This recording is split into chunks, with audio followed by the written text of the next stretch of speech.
Hello, welcome to Oxford Heirlooms. Well, as you can see, I've got all of my hand embroidery complete on the front of the day gown.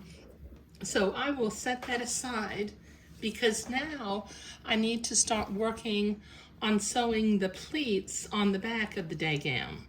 Okay, let me unpin this. Okay, where my pins are at. And I'll set my pattern piece off to the side.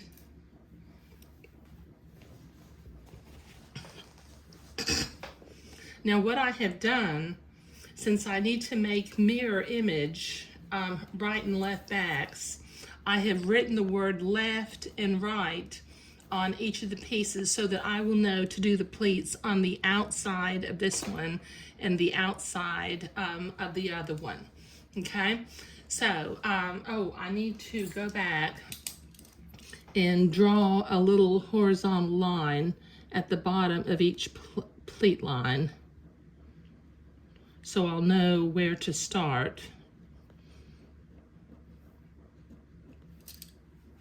And I'll do that on this one too.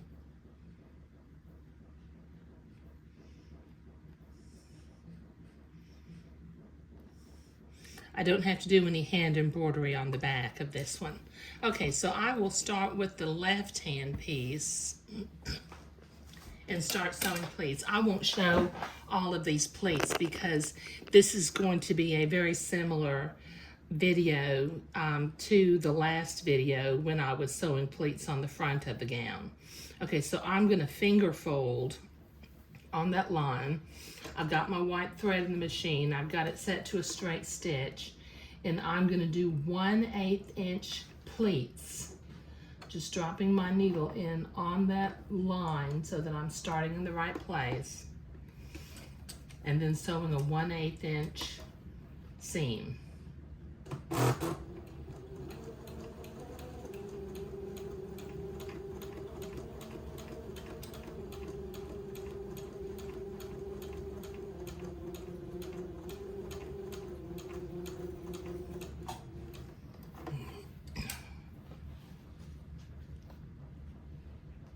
Oh, I've left my embroidery scissors in the other room, so let me nip thread with my specialty scissors.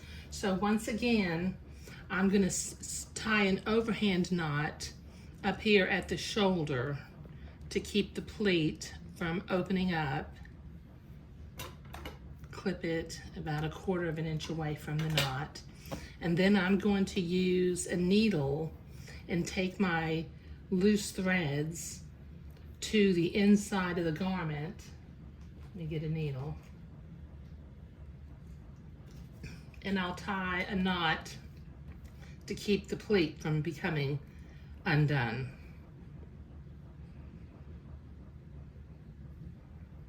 Okay, so this is the thread on the right side of the pleat as I'm looking at it. Just take the thread to the back.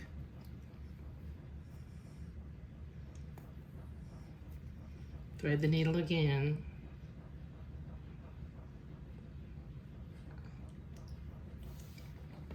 And take the other side to the back. And then I'm going to tie an overhand knot.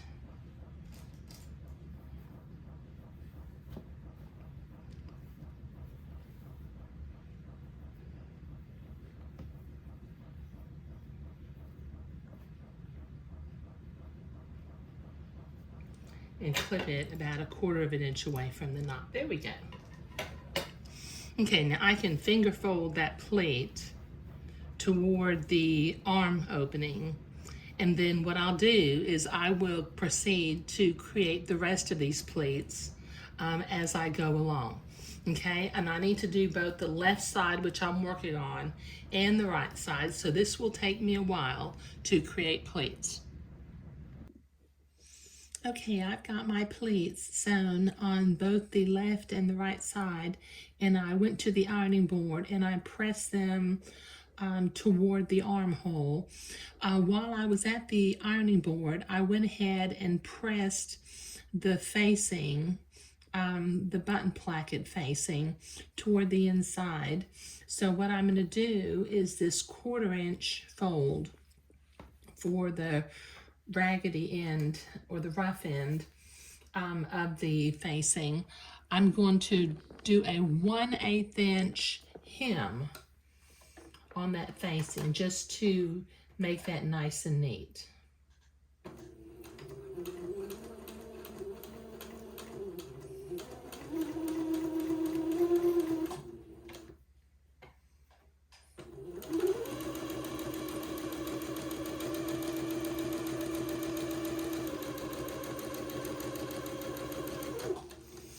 Okay, this will take me a while to get both of these done. And then I'm going to move over to the Singer sewing machine, and I'm going to sew my buttonholes on the back left side of the gown. Since this is for a little boy, I'm doing the buttonholes on the left on the back.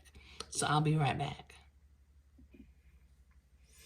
Okay, so I'm at the old Singer sewing machine with my vintage button holder, and I've got 8 little buttonholes to make. So I have clicked my attachment to the back or the top of the buttonhole. I'm going to lower my needle, make sure it's going right in the blue mark so that I know where I'm starting. Lower my presser foot, and then proceed to sew a buttonhole.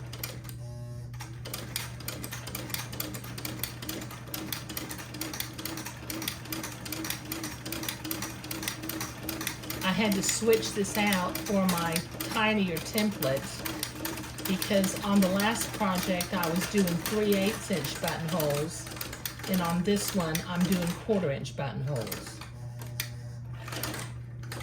Uh-oh, I think I'm out of bobbin thread. Okay, hold on, let me look at this.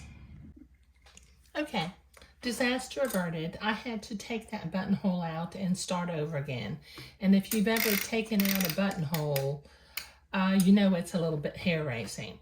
So let me sew another buttonhole. Once again, I'll drop my needle into the blue dot so I know where I'm starting from. Lower my presser foot, and then proceed to sew another buttonhole.